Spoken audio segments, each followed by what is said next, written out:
Two boys had never taken a single step until the day their father walked in and froze. In that sunlit room, the laughter of a new nanny clashed with the silence of years of despair. And what he saw next would shatter everything he thought he knew about hope, love, and miracles. Before we dive into this unforgettable journey, tell us in the comments, where are you watching from? If stories about love, sacrifice, and second chances speak to your heart, hit that subscribe button, because tomorrow we're bringing you another powerful story you won't want to miss. The Hale estate stood like a silent fortress on the edge of the city, surrounded by high stone walls and acres of manicured lawns that seemed more for show than joy. Inside, light poured in through tall windows, but the air carried the faint hum of machines, quiet reminders that life here was anything but ordinary. Alexander Hale, a widowed tech magnate, had built this home for his family, imagining it would echo with laughter and footsteps. But for 6 years, it had been missing both. In the heart of the mansion, two identical boys sat side by side in custom wheelchairs, their small hands clutching plush toys. Ethan and Noah, his 6-year-old twins, shared the same round faces, the same stormy gray eyes, but not the same spark most children of their age carried. A rare neurological condition had left them unable to walk since birth, their legs thin and still beneath neatly folded blankets. Around them, the room was crowded with adaptive equipment: parallel bars for assisted walking, therapy mats, exercise balls, and a rack of colorful resistance bands no one seemed excited to use. Therapists came and went, each with their routines and cheerful promises. Most days, the twins tolerated the sessions in silence, responding only when prompted, their smiles rare and fleeting.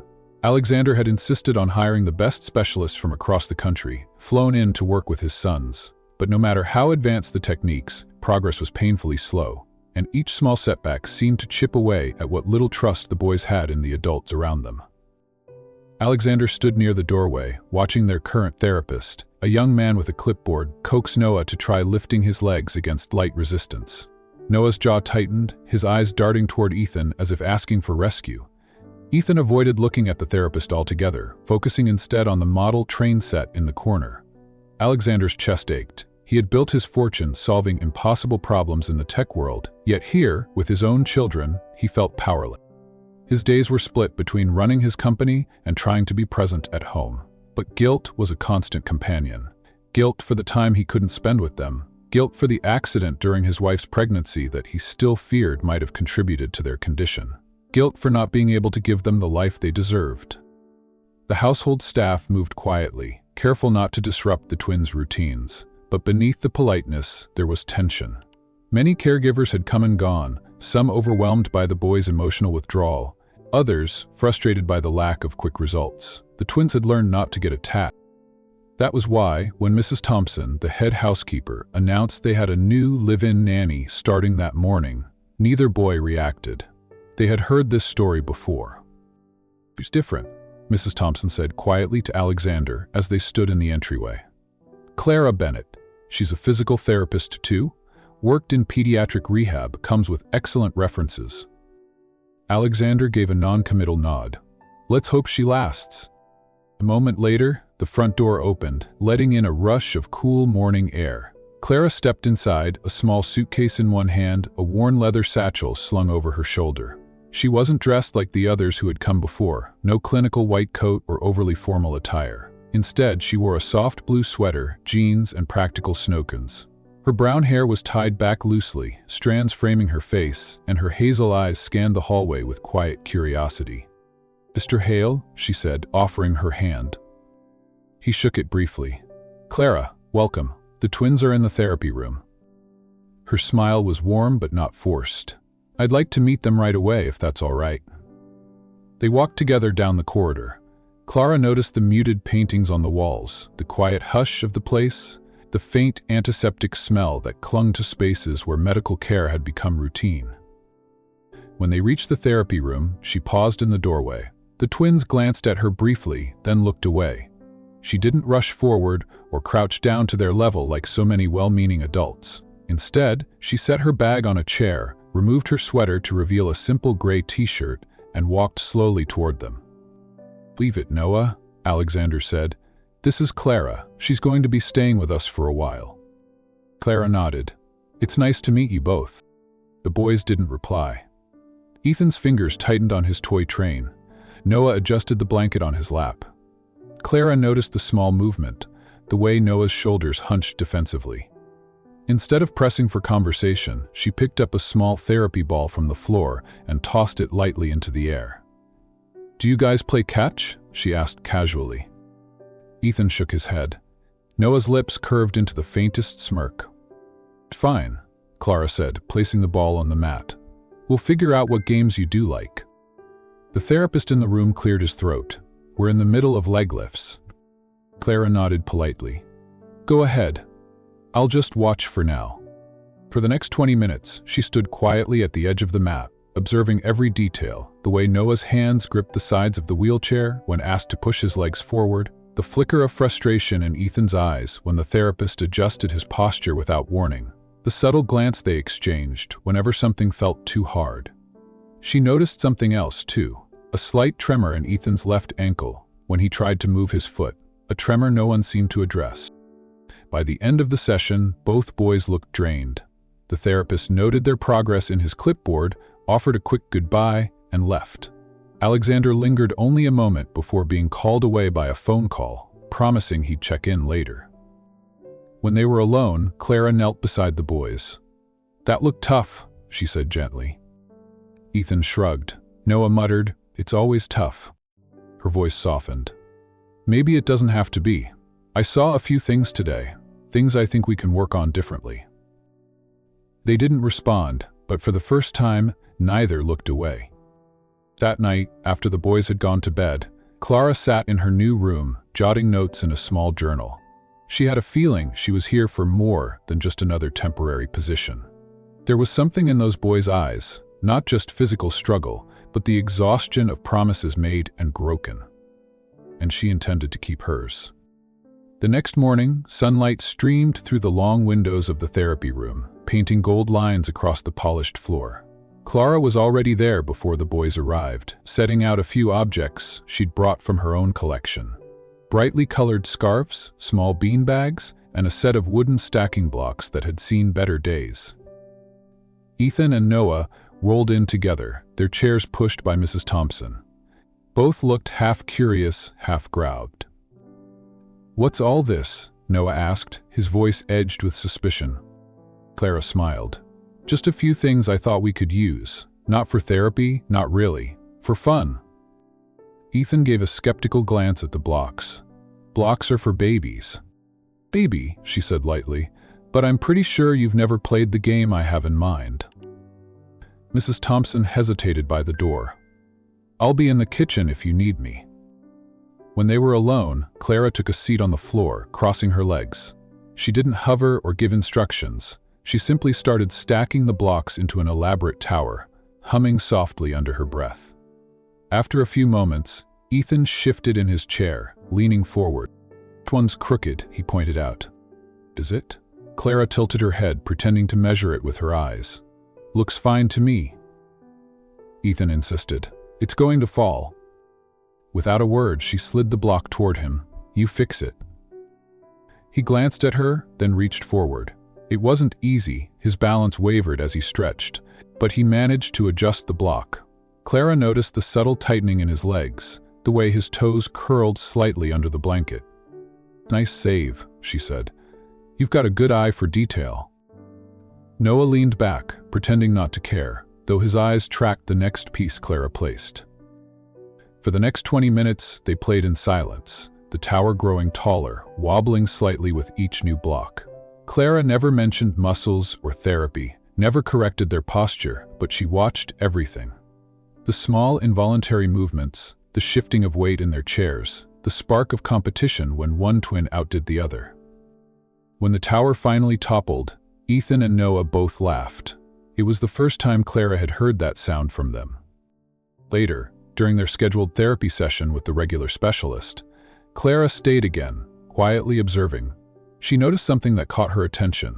When Noah became frustrated with a task, he would glance toward his brother, and Ethan's hands would tighten on the armrests of his chair, as if bracing himself. The connection between them wasn't just emotional, it was almost physical, as though they mirrored each other's tension. After the therapist left, Clara asked casually, "Do you two always do things together?" Ethan shrugged. "We're twins. We have to." Noah smirked. "And we don't like other people much." "Fair," Clara said, "but maybe we can figure out something you like doing. Just you two and me. No machines, no stopwatches." They didn't answer, but their lack of protest was answer enough.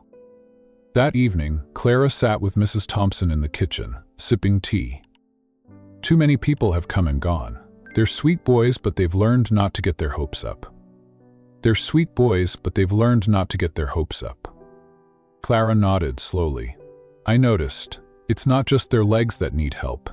They've stopped believing anyone can make a difference." Mrs. Thompson gave her a measured look. "If you can change that, you'll be the first." In the days that followed, Clara made small changes to their routine. She began each morning with something playful before any formal therapy began. Sometimes it was building with blocks again, other times rolling beanbags back and forth. She discovered Ethan had a knack for strategy games, while Noah liked anything involving toy, even if it meant racing toy cars across the table instead of a track. These games weren't random. Clara was watching for opportunities, moments where their legs shifted unconsciously, where their torsos twisted just enough to challenge their balance, where laughter replaced reluctance. Alexander noticed, though he didn't say much at first. He would pause in the doorway, briefcase in hand, watching as his sons leaned forward eagerly to grab a beanbag, their hands moving faster than he'd seen in months. One night, after the boys were asleep, he found Clara in the living room reviewing a notebook. "You're not exactly following the old schedule," he said. She replied, meeting his gaze steadily. "Because the schedule wasn't working. They need to want to move before they'll fight to move." Alexander's brow furrowed. "You think they've given up?" "I think they've learned to protect themselves from disappointment," Clara said softly. "If we can change how they feel, maybe the rest will follow." For a moment, Alexander didn't answer. Then he nodded once. "Do what you think is best, just don't hurt them." The request carried more weight than he probably intended. The following afternoon brought a setback. During a walking bar exercise, Noah's grip slipped, and he stumbled forward into his harness. The therapist steadied him, but the shock on Noah's face was immediate. Fear, frustration, shame. He refused to continue, retreating into silence. Ethan wheeled closer to his brother, his small hand resting on Noah's arm. Clara caught the look they shared, not pity, but a kind of fierce loyalty. She knelt in front of them. "You know what I saw just now? You got farther than you did yesterday, Noah." Noah scowled. "I almost fell." Clara said gently, "But you didn't. That matters." He didn't respond, but his grip on the chair eased. That night, Clara replayed the scene in her mind. She had seen something others overlooked. The twins' progress wasn't just in muscles or movement, it was in courage. Every time they tried again, even after fear, it was a victory. On the fourth day, while the therapist worked with Ethan, Clara sat beside Noah, idly tossing a beanbag in the air. "Want to try something different?" she asked. He eyed her warily. "Like what?" "Like seeing how far you can lead without tipping over." Noah frowned. "That's dumb." "Probably," Clara admitted with a grin. "But I bet you can beat your brother at it." It took less than a minute for Noah to accept the challenge, and when Ethan returned, the competition began, each boy leaning, laughing, occasionally wobbling dangerously close to the point of losing balance. Clara didn't mention that they were engaging their core muscles or shifting weight in ways that mirrored parts of their official therapy. She just kept score, clapping when they managed more than before. By the end of the week, Alexander noticed a subtle change. The boys still used their wheelchairs, but they were leaning forward more, reaching farther, moving with a little less hesitation, and perhaps more importantly, their laughter was returning. Clara knew the real work was only beginning, but as she stood in the doorway one evening, watching Ethan and Noah argue over who had won their latest no-tipping contest, she felt something stir. The smallest, most fragile sign of trust. And trust, she knew, was the first step toward everything else. The morning began with a sound Alexander Hale wasn't used to hearing echoing through his east wing. The upbeat beat of pop music drifting down the polished hallway. It was barely 9, and he had planned to stop by the twins' therapy session before leaving for a meeting. But instead of the expected quiet hum of equipment and the serious tone of a physiotherapist counting reps, there was laughter. He stepped into the playroom and stopped. The space didn't look like the orderly, minimalist area the therapists had always kept. Clara had transformed it. Cushions in bright colors were scattered across the floor like stepping stones. Beanbags were stacked in one corner, and a wide strip of soft mats ran from the door to the far wall, where 2 parallel bars gleamed in the morning light. "What on earth?" Alexander muttered under his breath. Clara, wearing a loose white t-shirt and jeans, was kneeling beside Ethan's wheelchair. She was grinning as she placed a beanbag into his lap. "Okay, here's the challenge," she said. "You've got to toss it into the basket over there, but you can't just throw it. You have to lean forward far enough to drop it." Ethan eyed the small laundry basket positioned just a little too far for a comfortable toss. "That's cheating." "Cheating would be if I made you close your eyes," Clara teased. "This is just stretching the rules." Alexander folded his arms, watching as Ethan tried, his torso tilting forward with visible effort. The beanbag fell just short, landing on the edge of the basket and rolling off. "Nice try," Clara said without a hint of disappointment. "Your turn, Noah." Noah's dark eyes sparkled with a mix of competitiveness and suspicion. "You moved the basket closer for him." "Did not," Clara said, feigning offense. "I'll prove it." She wheeled the basket a few inches farther away from Noah instead. Alexander nearly stepped in, but something made him pause. Noah reached forward, his fingers gripping the beanbag tightly. Clara crouched low beside him. "On 3, she said. 1, 2, 3. Noah leaned so far forward that his wheelchair creaked under the shift in weight. The beanbag arced through the air and landed squarely in the basket. "She cried," Noah shouted, throwing his arms up. Ethan groaned. "Not fair, his arms are longer." "Maybe," Clara said, "but I bet you can make the next shot if you try again." The game went on for nearly half an hour. Alexander noticed something he hadn't in months. Both boys were leaning forward more, holding themselves upright longer between throws, and most importantly, they were enjoying it. When the game ended, Clara guided them to the parallel bars. "New challenge," she said. "We're going to sway to the music." "Sway." Ethan wrinkled his nose. "Yep, you're not dancing, just holding the bar and moving side to side. You can even sing if you want." She turned up the music, a catchy tune with a steady beat. At first they moved stiffly, their hands gripping the bars tightly. Clara swayed alongside them, exaggerating her movements until they began to mimic her. Gradually, their shoulders loosened, their weight shifting more naturally from one leg to the other. Alexander realized what she was doing. Rhythm training, disguised as play. By the end of the session, both boys had pink cheeks and bright eyes. Clara clapped her hands. "You guys crushed it today. Same time tomorrow?" "Maybe," Ethan said with a smirk. After they left, Alexander lingered. "That didn't look like therapy." "He wasn't," Clara replied, picking up stray beanbags. "Not in the traditional sense." "What was it?" "Trust building," she said simply. "They won't walk until they want to try again. Right now, they need to believe movement can be fun, not something that makes them feel like failures." Alexander considered that for a moment. "And you think throwing beanbags will make them walk?" "They who laughter will make them try," Clara said. "That's the first step." The next morning, Clara arrived early, pushing a cart piled with odd-looking supplies. Hula hoops, foam pool noodles, more beanbags, and a roll of painter's tape. She greeted Alexander in the hallway with her usual smile. "I thought you were here to be their nanny, not redecorate the house," he said dryly. "I am," she replied, wheeling past him toward the playroom. "I'm redecorating their minds first." Inside, she laid the painter's tape across the mats in winding paths. She placed hula hoops in a line, beanbags at the start, and a small basket at the far end. The twins rolled in a few minutes later, still in their pajamas, hair sticking up in soft tufts. "What is this?" Noah asked, looking at the floor. "Your mission," Clara said. "You have to get your beanbag from here to the basket over there, but you can't throw it. You have to move along the path, pick up, pass, and drop. Each time you move, you have to shift forward, twist, or stand. Just for a second." Ethan frowned. "We can't stand."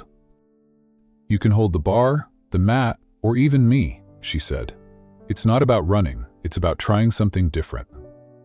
The twins hesitated, exchanging a silent look that Alexander recognized, the look they gave each other before deciding if they would play along or not. Noah went first. Clara guided his chair to the first hula hoop, then helped him grip the beanbag. "Lean forward, drop it in the hoop, then twist to pick it back up," she coached. Noah managed, his arms trembling slightly, but a flicker of pride lighting his face. Ethan's turn came, and though he grumbled, he followed. Each small movement was met with Clara's gentle encouragement. She didn't push them to go faster. She made each step a celebration. Alexander stayed by the wall, arms crossed, watching as his sons moved farther than he'd seen them move in months. It wasn't much. A lean, a twist, a 2-second partial stand, but it was more than their usual passive compliance in therapy. By the time they reached the basket, both boys were panting lightly, flushed with exertion. Clara crouched down between them. "You guys just did 10 minutes of movement without even noticing. That's what I call winning." Ethan smiled despite himself. "We're not calling it exercise, though." "Deal," Clara said. "We'll call it adventure training."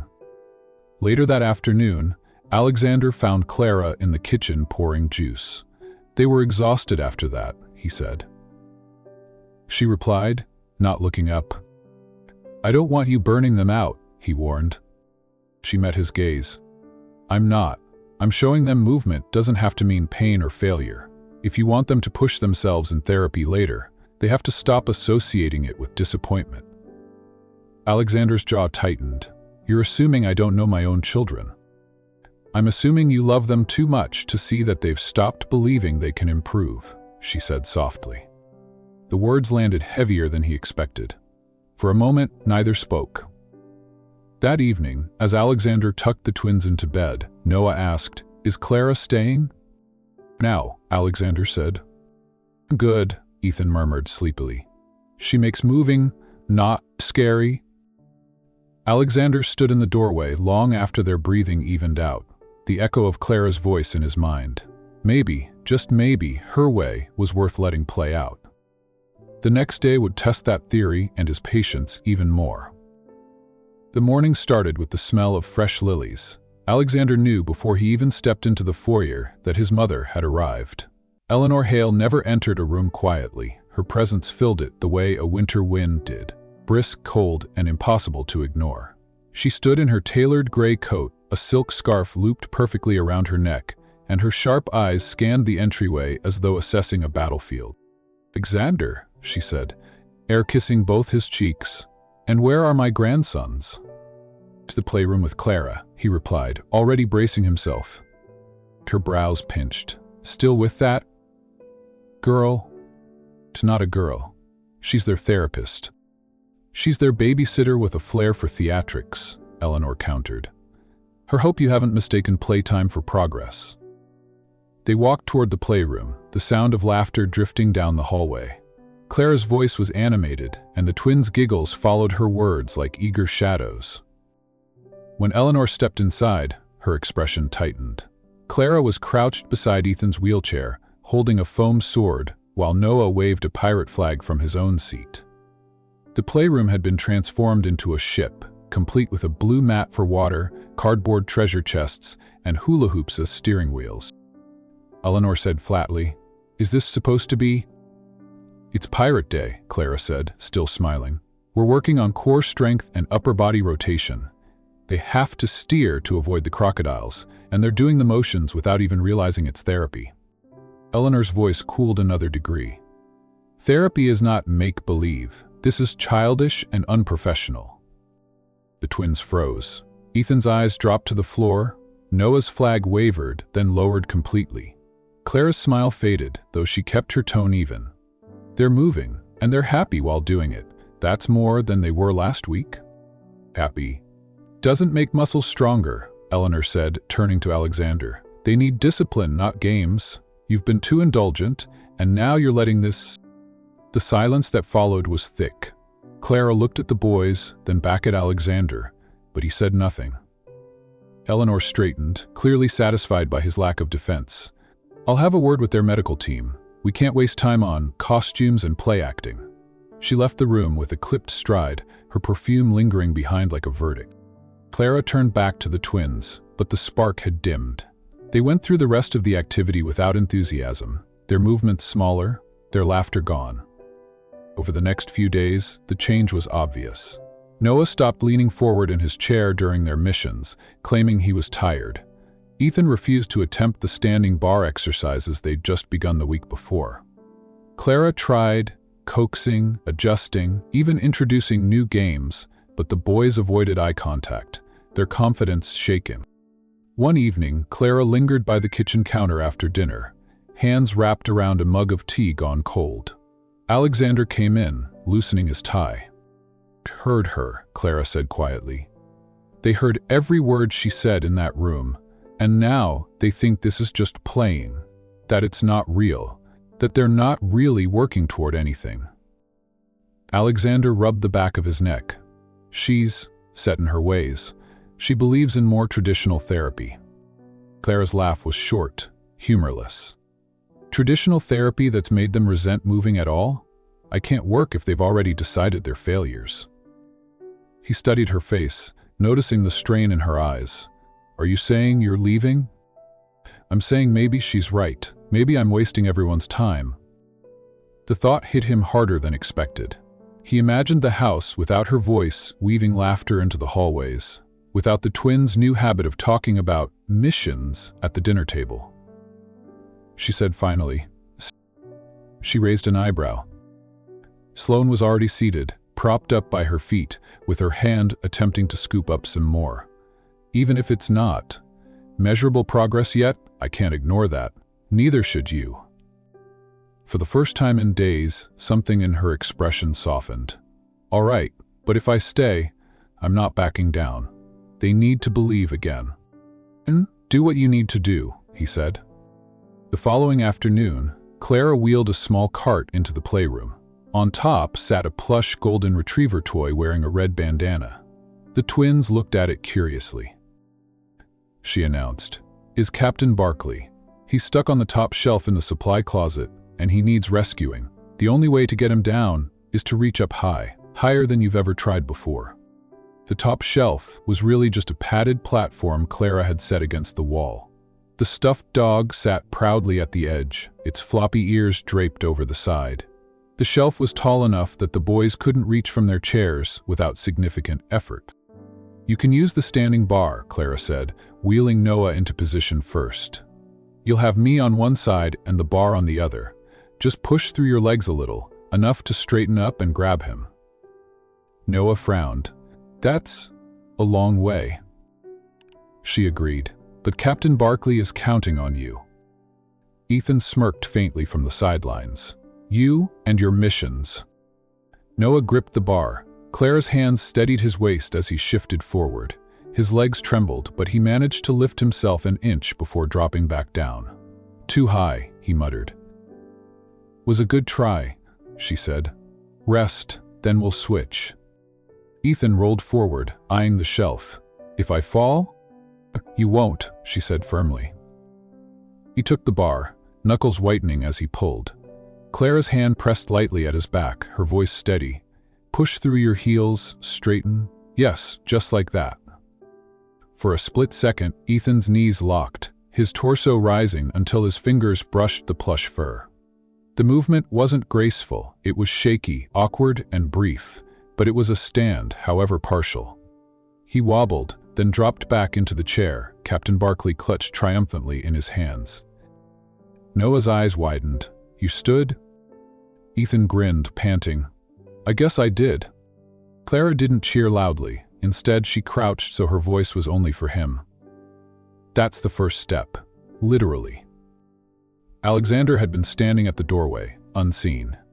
He'd heard her encouragement, seen the trembling effort, the split-second victory. A swell of pride rose in him, and fear. Pride because his son had done something no one had thought possible yet. Fear because he'd been down this road before, with specialists who'd promised miracles only for progress to vanish.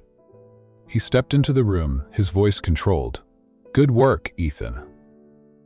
Ethan's face lit up at the praise, but Clara caught the caution in Alexander's tone. "I'm not saying he'll be running marathons tomorrow," she said. "But you saw it. That was the start." Alexander nodded slowly. "We'll see." Clara's jaw tightened, but she didn't press. She knew trust wasn't given easily in this house. It would take more than one small victory to change his mind, or to erase the doubt Eleanor had planted. That night, Ethan refused to let go of Captain Barkley, keeping the plush dog on his pillow as he slept. Noah fell asleep, talking about how he'd be the one to rescue him next time. Clara stood in the hallway, listening, a quiet determination settling over her. She had no illusions. Progress would be fragile, setbacks inevitable. But she also knew that what had happened that afternoon mattered more than any measurable therapy goal. For a moment, Ethan had believed, and that belief was the thing she intended to protect at all costs. The late afternoon light slanted across the marble floor of the entryway, painting long gold streaks toward the staircase. Alexander stepped through the front door, his mind still half entangled in the aftermath of a boardroom negotiation that had dragged on for hours. He loosened his tie, intent on pouring a drink and catching his breath before seeing the twins. Before he even made it past the foyer, a faint melody reached him. It wasn't the formal piano pieces the house staff sometimes played in the background. This was lighter, upbeat, almost playful, its rhythm curling through the air like a whispered invitation. He frowned, curiosity tugging at his steps. Following the sound, he walked toward the playroom. The double doors were ajar, and sunlight spilled through the wide windows, igniting dust motes in a gentle dance. Inside, Clara stood barefoot on the padded floor, her hair pulled into a loose knot, a soft blue blouse fluttering as she swayed to the music. In each of her hands, she held one of the boys. Ethan's small fingers gripped her right hand, Noah's clung to her left. Their faces were flushed with effort, their legs trembling, and yet they were standing. Alexander's breath caught. Slowly, step by careful step, Clara guided them forward. She didn't rush. Her eyes flicked between them, her voice a quiet murmur beneath the music. One foot, and now the other. Good. You've got this. The twins' eyes were wide, equal parts fear and exhilaration. Their knees wobbled, but they kept moving, leaning into her steadying grip. 3 steps, 4, 5. Then Ethan's gaze lifted. He saw him. "Dad," he breathed, almost breaking the word into a gasp. Alexander froze where he stood. For a second, the world narrowed to just the 3 of them, moving toward him, sunlight wrapping around their small bodies like a benediction. He felt rooted to the spot, as if moving would shatter the fragile magic in front of him. Clara's chin tipped toward him. "Go to your father," she encouraged. The boys took another step, then another.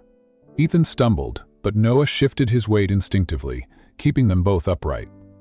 Alexander dropped to his knees, arms open, heart pounding in his ears. They reached him in a staggered half-run, half-fall, and he caught them both against his chest. Their small arms flung around his neck, their breath warm and uneven against his collar. For a long moment, he didn't speak. His throat was tight, eyes stinging. He just held them, 2 little bodies, who had been told for years that walking was out of reach, now pressing against him with the proof that it wasn't. Clara stepped back, giving them space. The music kept playing, but softer now, as if it too understood the need for quiet. Alexander finally looked up at her. His voice was low, roughened. "How?" She smiled faintly. "A little courage, a lot of trust." He wanted to tell her she'd just rewritten the limits of what he thought possible. Instead, he simply said, "Thank you." Her shoulders lifted in a small shrug. "This is only the beginning. They'll need to do it again tomorrow, and the day after that. One moment doesn't make a miracle." "Maybe not," he thought, but it was more than they'd had yesterday, and in his chest, that felt like its own kind of miracle. The twins were still grinning when Clara led them back to their chairs. She didn't make a fuss, didn't linger in the glow of achievement. Instead, she eased them into their seats and moved on to stretching exercises, as if walking toward their father had been just another item on the day's list. Alexander knew better. That night, the house was quiet. The twins had fallen asleep quickly, exhaustion from the day's effort tugging them into dreams. Alexander sat alone in his study, the only light coming from the desk lamp and the bluish glow of the security monitor. He queued up the afternoon footage. The camera in the playroom had caught everything: Clara's steady hands, the boys' shaky determination, the hesitant steps, and finally the collision of small bodies into his arms. He watched it once, then again. On the third replay, he noticed details he'd missed in the moment. The way Ethan's jaw tightened before the first step, the flicker of surprise on Noah's face when they didn't fall, the subtle way Clara shifted her weight to balance them without taking control away. Every repetition tugged at him. He couldn't decide what hit harder, the pride or the fear. Pride because they had done it, fear because progress was fragile and he'd seen it vanish before. One setback, one fall, and the fragile belief in their own strength could crumble. He leaned back in his chair, pressing his fingertips together. Clara had said it was only the beginning, and he knew she was right. But beginnings mattered. They were seeds, and seeds needed protecting if they were ever going to grow. The door opened softly. Clara stepped inside, holding 2 mugs. "Couldn't sleep?" He gestured toward the monitor. "Could you?" She set 1 mug beside him. "I'm not sure I want to. Days like this, you just want to hold on to them a little longer." He studied her in the warm lamplight. "You make it sound like you've seen this before." Her smile was faint, but real. "I have, not with them, but with other kids. The first time they do something they were told they couldn't. It changes them, even if it's just a few steps." He glanced back at the frozen frame on the monitor. 2 boys in mid-stride, sunlight spilling around them. It changes their father, too. Silence settled for a beat. She didn't break it with easy platitudes. Finally, he exhaled. "I'm not good at this, at trusting hope, at letting myself believe something will last." She didn't look away. "Then let me believe for all of us. You just keep showing up." It was such a simple thing to say, yet it lodged in him like an anchor. He nodded, the weight in his chest shifting just enough to let air in. When she left, he turned back to the footage and pressed play again. The music from the afternoon session drifted faintly through the speakers, filling the room, and for the rest of the night, he let himself replay the moment, over and over, as if by watching it enough times he could make it permanent. It has fallen into its usual night hush, the kind of stillness that made every small sound stand out. Alexander had retreated to his study after dinner, a glass of amber liquid in hand, intending to finish reviewing contracts. But sometime after midnight, the faintest murmur reached him, a voice low enough to almost be mistaken for the whisper of the air vents. It was coming from the hallway near the playroom. He set down his glass, the paperwork forgotten, and followed the sound. It grew clearer as he approached, weaving in and out of pauses, the cadence tender. The playroom light was dim, just the soft glow of a corner lamp. Clara stood near the window, her phone pressed to her ear, speaking in a tone Alexander had never heard from her before. Half lullaby, half anchor. "You're doing better than you think," she was saying. "One step this week is still a step more than last. Don't measure yourself by what you can't do yet." There was a pause, and in that silence Alexander heard the faint sound of another woman's voice through the receiver, shaky and strained. Clara's eyes softened as she listened. "I know it's hard. I know it feels like the rest of the world is moving and you're stuck, but you're not alone, okay? I'm with you, always." Something in her tone held weight, a pull that told him this wasn't casual encouragement. "Go walk again, Lila," she whispered, her voice fierce in its gentleness. "And when you do, it's going to feel like the sun itself came back just for you." Alexander stayed in the shadow of the doorway, not wanting to intrude. Eventually, she ended the call, lingering a moment before slipping the phone into her pocket. She stood still for a few seconds, her shoulders rising and falling in a long breath, then glanced toward the sleeping twins before quietly leaving the room. He waited until the soft echo of her footsteps disappeared down the hall before he moved again. But the sound of her voice, those words meant for someone else, stayed with him long after. Morning light poured through the kitchen windows when Alexander found her there, sleeves rolled up, helping the boys with breakfast. The smell of toast and strawberries clung to the air. When the twins left for their morning therapy session with one of the aides, he lingered by the counter. "Heard you last night," he said finally. She turned, puzzled. "Heard me? Talking on the phone. To Lila?" Clara's eyes flickered, guarded for a beat before softening. "My younger sister. Either from something?" Clara nodded, her fingers tracing the rim of her coffee mug. "A car accident, 6 months ago. It broke her leg in 3 places and injured her spine. She's walking again now a little, but it's slow. The kind of slow that makes you question if it's worth trying." He listened, the image of her midnight call layered over this confession. "Is that why you took this job?" Her gaze lifted to his, and there was no hesitation now. "Yes, I know what it's like to love someone who feels left behind while the rest of the world keeps moving. And I know that walking..." "Roy starts here," she tapped her chest, right above her heart. "Before the legs ever follow." The words landed with a quiet force.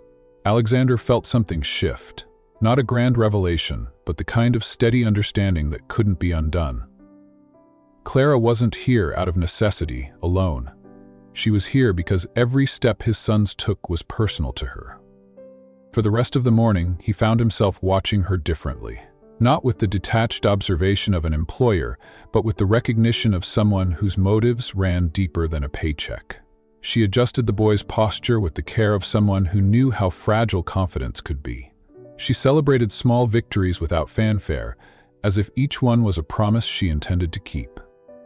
Later, when the twins were occupied with an art project, Alexander caught her at the dining table, helping Noah color within the lines. There was a patience in her hands, in the way she leaned just close enough to guide without taking over. He imagined her doing the same for her sister, and suddenly the edges of her life outside these walls felt more tangible to him.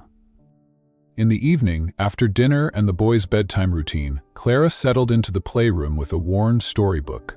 The twins, already in their pajamas, curled up on the rug beside her, their eyelids heavy but unwilling to surrender just yet. Her voice moved through the words in a slow, steady rhythm, coaxing them toward sleep. Alexander lingered in the doorway, unnoticed. He could have announced himself, but something about the scene made him want to stay silent. Clara's hair had come loose from its knot, a few strands falling against her cheek. Noah's head rested against her knee, Ethan's small hand clutching the hem of her sweater. By the time she reached the last page, both boys were asleep. She didn't move right away. She just sat there, the book still open, as if letting them drift a little deeper before she dared disturb them. Eventually, she eased the book aside, careful not to wake them, but instead of heading to her own room, she remained on the rug, her back against the sofa, eyes half closed. Within minutes, her breathing evened out. Alexander stepped inside quietly. He crouched to check on the boys, then turned to her. She'd fallen asleep sitting upright, exhaustion softening every line of her face. He crossed to the linen closet, fetched a light blanket, and returned. Kneeling beside her, he draped it over her shoulders. She stirred faintly, but didn't wake. For a moment, he stayed there, studying her in the dim light. There were questions he wanted to ask, about her sister, about the strength it took to give so much of herself every day, but he left them unspoken. Some answers, he thought, you didn't need right away. He stood, casting one last glance at the 3 of them, 2 sleeping boys and the woman who had given them more than they knew, before slipping out into the hall. The quiet followed him, but so did the warmth of that room. The afternoon sun poured in through the glass walls of the restaurant's private dining room, casting a golden sheen across the long table.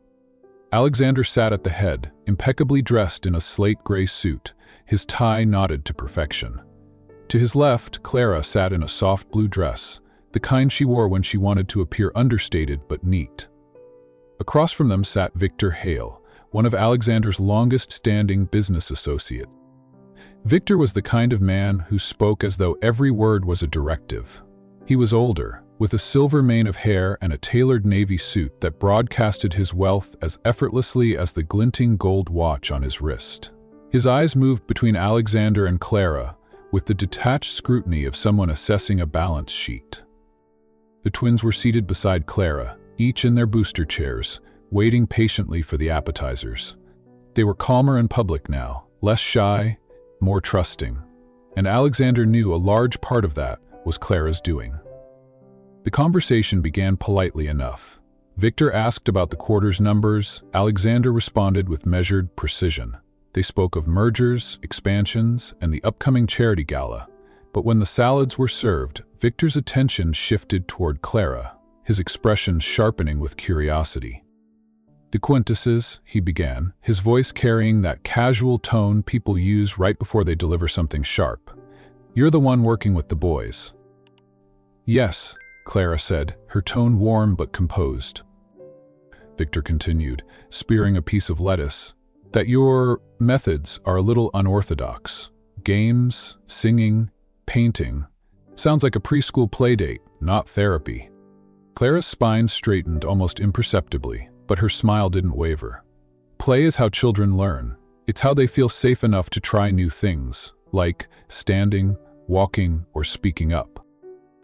Victor chuckled under his breath, shaking his head as if humoring a naive point. "Safe is fine, but these boys need real therapy, structure, discipline, professionals who will push them, not coddle them." Alexander felt the weight of the moment press against him. He could sense Clara's calm resolve, the slight tension in her shoulders, but he also felt Victor's gaze flicker to him, waiting for some kind of agreement. He hesitated. Part of him wanted to immediately tell Victor he was wrong, that Clara had achieved what no one else had, that she'd helped his sons take their first steps toward confidence as well as mobility. But another part, the part shaped by years of boardroom politics, hesitated to challenge a man like Victor in public. Victor's investments mattered. His voice carried weight in their shared ventures.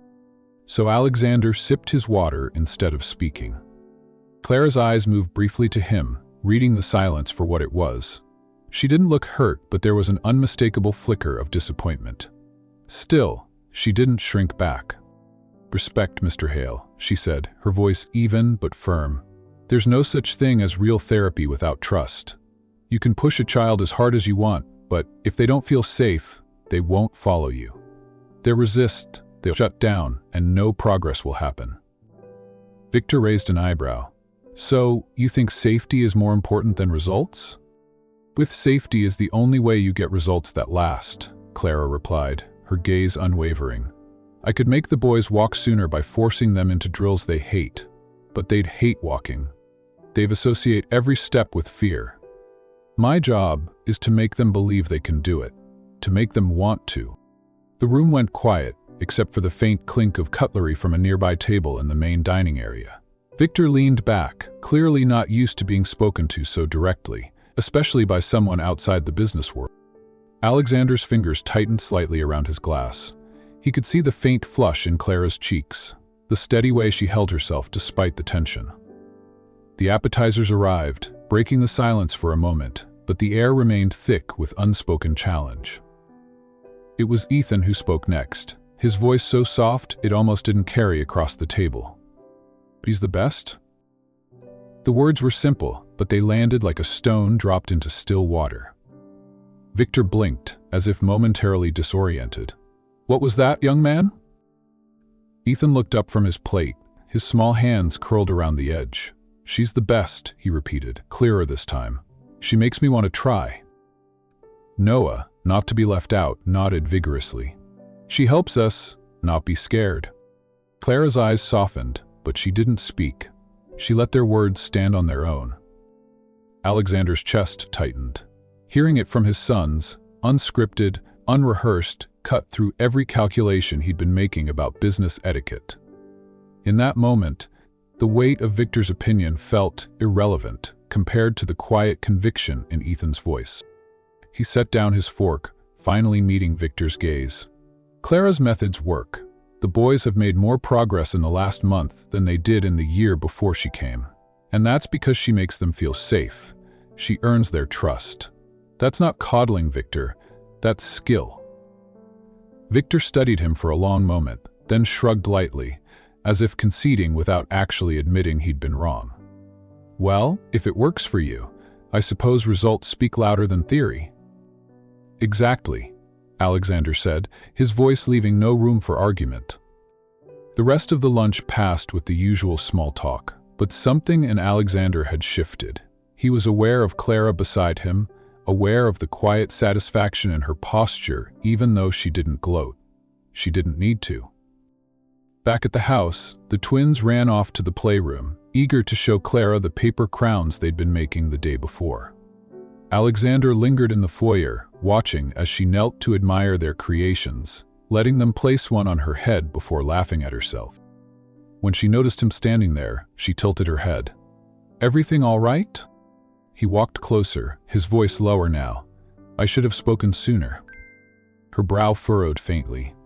"You did. When it mattered most." She shook her head gently. "It mattered more that you let them speak for themselves. They're learning to stand up, Alexander, not just on their legs, but for what they believe in. That's worth more than you defending me." He studied her for a long moment, then allowed a small smile. "You really don't make this easy." "I'm not here to make it easy," she said, and there was warmth in her tone despite the firmness. "I'm here to make it right." That night, Alexander found himself replaying the lunch in his mind. Not the part where Victor had spoken, but the part where Ethan had found his voice. Where Noah had backed him up. Where Clara's philosophy had proven itself without a single piece of business jargon or clinical chart. He realized he'd been measuring her contributions the way he measured quarterly growth, tangible, quantifiable progress. But what she gave his sons wasn't just progress. It was belief. And belief, he now understood, was the first step toward everything else. The mansion had fallen into its rarest state. Complete stillness. The faint ticking of the antique clock in the hall echoed like a soft metronome, guiding the night forward. Most nights, Alexander used this quiet to dive back into work, to drown himself in contracts, investor reports, and projections that demanded precision. But tonight, something tugged at him to pause. He stood outside the twins' playroom for a long moment, watching the soft yellow light spill into the corridor. Inside, Ethan and Noah were curled up beneath their blanket fort, fast asleep after another evening of laughter and soft music. Clara had read to them until their eyelids drooped, her voice weaving stories that made even Alexander linger in the doorway. Now, she sat in the far corner, her hair slightly mussed, rubbing at her eyes after another long day. He knocked lightly on the doorframe. She looked up, startled at first, then offered a faint smile. "You're still up?" "So are you," he replied, stepping inside. "Come on. Tea?" Her brows rose, surprised. "Tea?" "The library," he clarified, trying to sound casual, though he felt strangely uncertain. "I think we've both earned it tonight." She hesitated, glancing at the twins, as if afraid to leave them for even a few minutes. But their slow, steady breathing gave her the reassurance she needed. She nodded and followed him down the hall. The library was dim, except for the warm glow of a desk lamp. Shelves of leather-bound books lined the walls, their spines gleaming like old friends. Alexander crossed to a small cabinet and began preparing 2 cups of chamomile tea. Clara wandered toward the shelves, her fingertips brushing over the covers. "You really read all of these?" she asked quietly. He admitted, handing her a cup. "Most were my wife's. She loved this room." Clara glanced at him, her eyes softening. "I didn't know that." They sat in the deep armchairs facing each other. For a moment, neither spoke, letting the silence stretch just enough to feel safe. Finally, Alexander leaned forward, elbows on his knees. "I wanted to thank you," he began, his voice lower now. "I haven't seen this much life in this house since—" He paused, the words catching in his throat. "Since Emily died." Clara's gaze dropped to her tea. "I can't take credit for that. The boys, they just needed someone to believe in them." Olivia smiled. Rosa laughed. "You make it sound simple." "It's not," she said, her voice carrying a quiet conviction. "When I started, I was terrified, afraid I'd be just another name they forgot, afraid I'd fail them." She hesitated, meeting his eyes. "But they feel like family now, and you—" She stopped herself, shaking her head with a small, self-conscious laugh. Alexander studied her, noting the way her fingers tightened around the cup. "And me. You've given me space to try. That means more than you realize." Their eyes held for a long moment, something unspoken passing between them. He noticed the faint blush rising to her cheeks, the way her lips parted as if to say more but didn't. His own pulse quickened, though he masked it behind a slow sip of tea. Without warning, a faint voice called from down the hall. "Daddy?" It was Noah. Clara set her cup down instantly and rose to her feet. Alexander followed, and somehow their steps matched perfectly, falling into the same rhythm as they hurried to the boys' room. Noah was sitting up in bed, his hair tousled, his lower lip trembling. "I had a bad dream." Clara knelt beside him, smoothing his hair back. "You're safe, sweetheart. We're both right here." Alexander sat on the other side of the bed, and together they listened as Noah whispered the dream in halting fragments. Something about falling and not being able to move. Clara rubbed his back in gentle circles, while Alexander assured him it was only a dream, that he would always be there to catch him. When Noah finally relaxed and his breathing steadied, they tucked him back under the blankets. Clara's hand lingered on the boy's shoulder just as Alexander's hand did, and in that moment, their fingers brushed. Neither moved away. As they left the room, the hallway seemed quieter than before, the silence carrying something new, something delicate and unspoken. Alexander knew, with a certainty that surprised him, that he wanted Clara here. Not just for the twins' sake, but for his own. Tonight, the decision settled quietly in his heart. She wasn't going anywhere. They didn't return to the library right away. Instead, Clara paused in the hallway, leaning lightly against the wall, as if she needed to catch her breath after the sudden dash to Noah's room. Her hair had fallen over one shoulder, a strand clinging to the curve of her cheek. Alexander found himself watching her longer than he intended. "Right now," she murmured, her voice low so as not to disturb the stillness. "You're good with them," he said. It wasn't meant as flattery, it was simple truth. Her lips curved faintly, though her eyes stayed fixed on the closed door. "They make it easy to care for them, even with the challenges. They're incredible boys." Alexander felt the weight of those words. The challenges had always been a shadow in their home, a constant reminder of what the twins couldn't do. But with Clara, that shadow didn't feel as heavy. They began walking back toward the library, but their pace was slower this time. In the doorway, he gestured for her to sit while he retrieved the tea, still warm enough to drink. She wrapped her hands around the cup again, letting the heat seep into her fingers. "Do you ever think about staying?" he asked suddenly. Her head tilted, a trace of surprise in her eyes. "Staying?" "Beyond the end of your contract," he clarified, leaning against the edge of his desk. "The boys? They've changed since you came. This house has changed." She hesitated. I don't know. That wasn't the plan." Plans. He knew all about those, who quickly they unraveled. "Sometimes the best things aren't planned," he said quietly. Clara looked down at her tea, and for a long moment, neither of them spoke. The lamp cast a golden light over her face, softening the lines of exhaustion from the day. She looked at home here, more than anyone had in years. When she finally lifted her gaze, her eyes were steady. "When I first arrived, I thought this would just be another job, a chance to do some good and move on. But the boys—" She trailed off, her voice trembling slightly. "They feel like mine in a way I didn't expect." "That scares Phoebe?" he asked, leaning forward. "Because leaving would hurt," she admitted. The confession hit him harder than he anticipated. He could hear the sincerity in her voice, the same kind of quiet truth he'd heard from her in rare moments. Something inside him shifted, the walls he'd kept around himself loosening just a little more. He moved to sit across from her, setting his own cup aside. "Clara, I want you to know something. I haven't let myself think about bringing someone permanently into our lives since Emily, but I'm thinking about it now." Her breath caught. She didn't answer right away, but the look in her eyes told him she'd heard everything he didn't quite say. They sat like that, the unspoken tension thick between them, until the sound of faint rain tapping against the tall library windows broke the silence.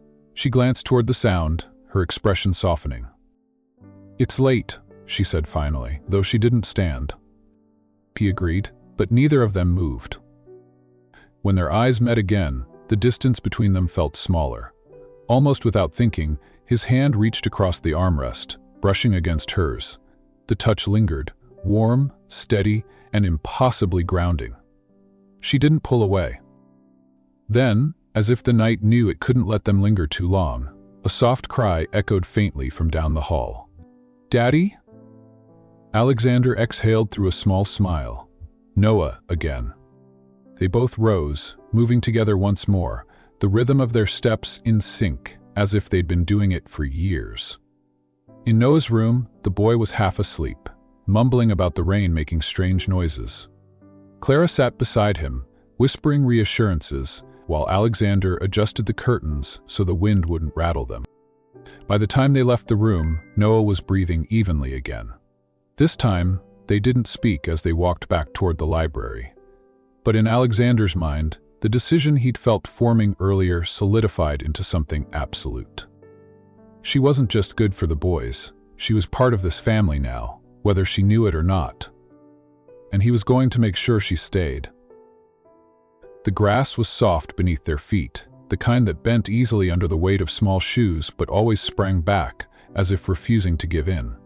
The late spring sun draped the park in golden light, catching the fresh green of the leaves and the faint glint of dew still clinging to the edges.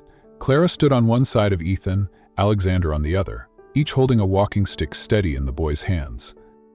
"Ready?" Alexander asked, his voice low, as though they were about to step into something sacred. The twins nodded, in unison. It was a movement born of months of practice, months of aching muscles and patient encouragement. Noah adjusted his grip on the polished wooden handle, his brows knitting in concentration. Ethan glanced at Clara, who offered a small nod of reassurance. They took the first step together. It wasn't perfect.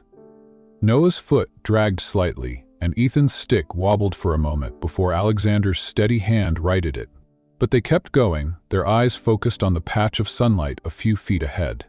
Each step seemed to echo with the hundreds they had taken in the living room, down the hallway, across the therapy mats in the sunroom. And then, they reached the small slope near the bench. Clara's heart clenched. 6 months ago, that incline would have been an impossible barrier. Now, the boys looked at it, then at each other, and took it on without hesitation. By the time they reached level ground again, Clara's eyes were damp. She didn't bother to hide it. They slowed to a stop near a weathered bench, and that was when she noticed the folded newspaper resting on the seat. The headline stretched in bold letters above a photograph of Alexander, the twins, and Clara herself, taken at the Foundation's opening ceremony the week before. From Nanny to Family, Alexander Hale's new chapter. Clara felt a strange rush in her chest at the words. She glanced toward Alexander, but he was focused on the boys, adjusting Noah's stick and brushing a stray leaf from Ethan's hair. There was something different about him these days, not just the softer lines around his eyes or the way his laughter came easier. It was the way he looked at the world now, as if hope wasn't a dangerous thing to hold. The picnic blanket was spread out a few feet away, a patchwork of colors bright against the grass. Clara lowered herself onto it, her skirt catching the sunlight. Alexander joined her after guiding the boys to sit between them. A small wicker basket sat open at one corner, filled with grapes, sliced apples, and a container of strawberries that still smelled faintly of the market stall they'd bought them from. Ethan reached for a grape, popping it into his mouth with a grin, while Noah stretched out on his side, propping his head on one hand. "Can we come back here next week?" Noah asked. "You'll have to check with your coach," Alexander said, tipping his head toward Clara. Noah turned to her with wide, hopeful eyes. "Please." Clara laughed softly. "If your dad's schedule allows it, I don't see why not." It was such an ordinary exchange, but it felt extraordinary to her. Because there was no heaviness here, no tension pulling at the edges. Just a family sharing a sunny afternoon. They ate slowly, the conversation meandering from which fruit was the best to whether the ducks in the pond nearby would be friendly enough to feed. At one point, Alexander reached into the basket and pulled out a folded piece of paper, smoothing it across his knee. "It's the official charter for the foundation," he explained when Clara glanced at it. "We finalized everything yesterday. The first programs will start next month." Her gaze moved to the printed name at the top, the Lila Morgan Foundation for Children with Mobility Challenges. Her breath caught. You named it after Lila?" "She's the reason you came into our lives," Alexander said simply. "And from everything you've told me, she's the reason you understand these boys the way you do." It felt right. For a moment, Clara couldn't speak. She remembered Lila's shy smile, the stubborn way she had refused to let her injury define her. She remembered the afternoons they had spent in their small backyard, walking the length of it again and again until her sister could do it without the crutches.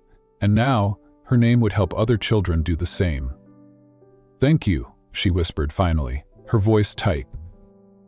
Alexander's eyes softened. "No, Clara, thank you." The boys didn't fully understand the weight of the moment, but they sensed its importance. Ethan reached over and placed his small hand on Clara's knee, while Noah offered her one of the strawberries he'd been saving. She took it with a watery smile, biting back the tears that threatened to spill. They lingered there, watching the clouds drift lazily across the sky. Somewhere nearby, a group of children laughed as they chased a kite.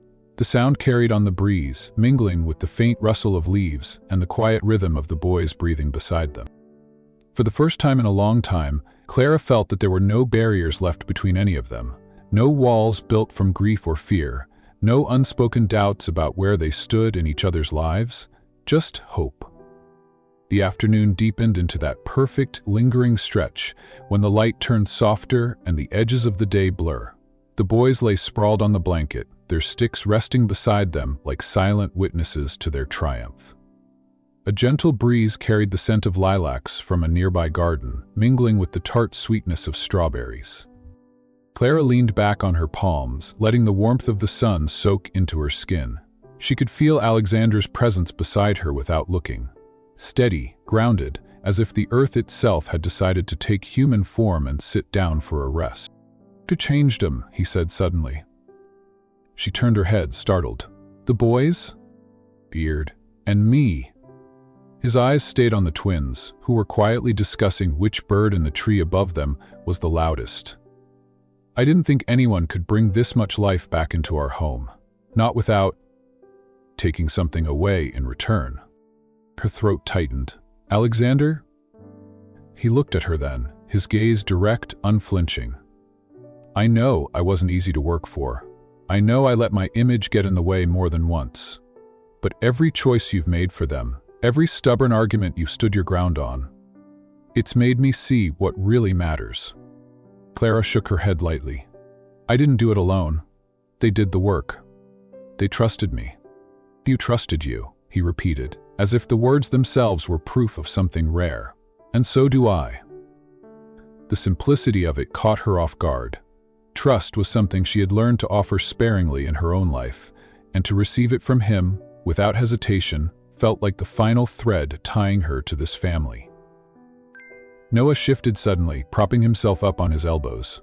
"Can we feed the ducks now?" Ethan sat up too, his eyes bright. "Please." Alexander glanced at Clara, the corner of his mouth twitching in a smile. "Lead the way, coach." They made their way to the pond at a slow, steady pace. The boys used their sticks with practiced ease, tapping the ground ahead and lifting them in time with each careful step. Clara walked alongside, ready to steady them if needed, though she knew they would insist on doing most of it themselves. The pond rippled with movement as they approached, the ducks gliding toward them with the casual confidence of creatures who knew exactly how this worked. Clara reached into the small paper bag Alexander had brought from the car, pulling out handfuls of bread.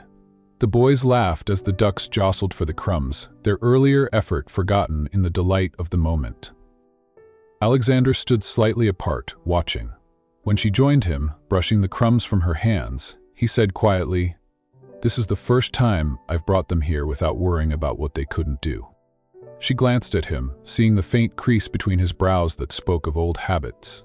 Habits of caution, of limiting hope so disappointment wouldn't hurt so much. "They can do so much more than they know," she said softly. He nodded, but his gaze was on her now. "And so can you." The boys eventually tired of feeding the ducks, their attention drifting back toward the blanket. Clara and Alexander followed, the quiet between them warm rather than empty. When they reached the blanket, Ethan flopped down with a sigh of contentment. "Best day ever," he declared. "Better than your birthday?" Noah teased. Ethan grinned. "Okay, maybe second best." Alexander lowered himself onto the grass, stretching his legs out in front of him. "If we keep having days like this, your list is going to get very long." Clara sat beside him, tucking her legs beneath her. "That's not a bad problem to have." They ate a little more fruit, the conversation slipping into easy rhythms. At one point, a family passed by with a small girl in a bright yellow dress. She clutched her father's hand, her tiny steps uneven but determined. Clara noticed Alexander watching her, his expression unreadable, until he said, "You were right, you know. Walking starts in the heart." Her breath caught. He remembered. Remember everything that matters. Words hung between them, heavier than they seemed. She wanted to ask if he meant her, if she mattered in that way.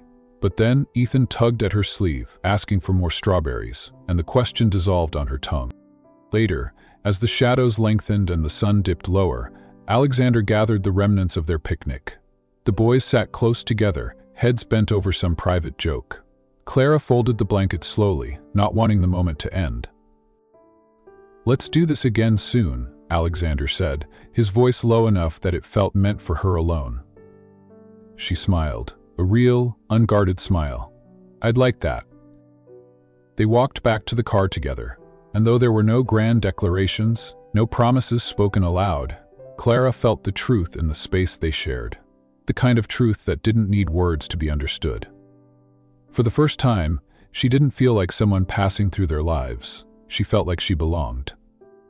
Life changes in ways we can never fully imagine the moment we become parents. Before children, the world feels centered on our own ambitions, our own routines, and our own dreams. But once a child enters our life, everything shifts. Suddenly, every choice, every plan, and every heartbeat is tied to someone else. Someone so small, yet so incredibly important. And it is in that shift that life finds some of its deepest meaning. Children have a way of grounding us in what truly matters. They remind us that our value is not measured only by our accomplishments or possessions, but by the love, safety, and guidance we can give them. They become both our inspiration and our anchor. When life feels uncertain, they remind us why we keep going. When the world feels harsh, their laughter is proof that joy still exists. Their presence gives us a reason to wake up in the morning, determined to try again, no matter how difficult yesterday was. Being a parent is not without its challenges. There are sleepless nights, constant worries, and moments of exhaustion that test our limits. Yet in the midst of these trials, children offer something no one else can: unconditional love. They don't care about our titles, our salaries, or our social standing. To them, we are simply mom or dad, the person they trust more than anyone else in the world.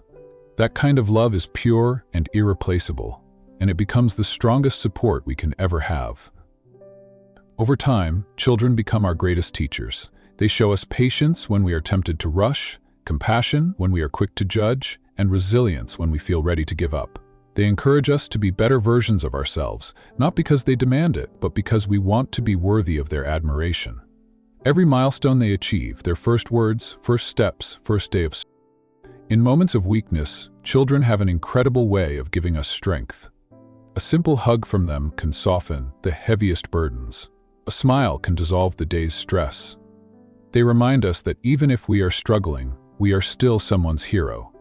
And that realization fuels our perseverance like nothing else. Life with children also deepens our understanding of legacy. We start to think not just about what we leave behind materially, but what values, lessons, and memories we pass on. We want to raise them to be kind, courageous, and strong, not just for their own sake, but because we know they will shape the future long after we are gone. Knowing that they carry a part of us forward gives our lives a purpose that reaches beyond our own lifetime. There is also a unique comfort in the bond between parent and child. Even as they grow and become independent, they remain a source of emotional refuge. They become people we can share our deepest thoughts with, people who will remember our stories, and people who, in their own way, will care for us when we need it most. This reciprocity of love, giving to them in their early years and receiving their support later in life, creates one of the most profound relationships a human being can experience. Having children doesn't just add to life, it transforms it.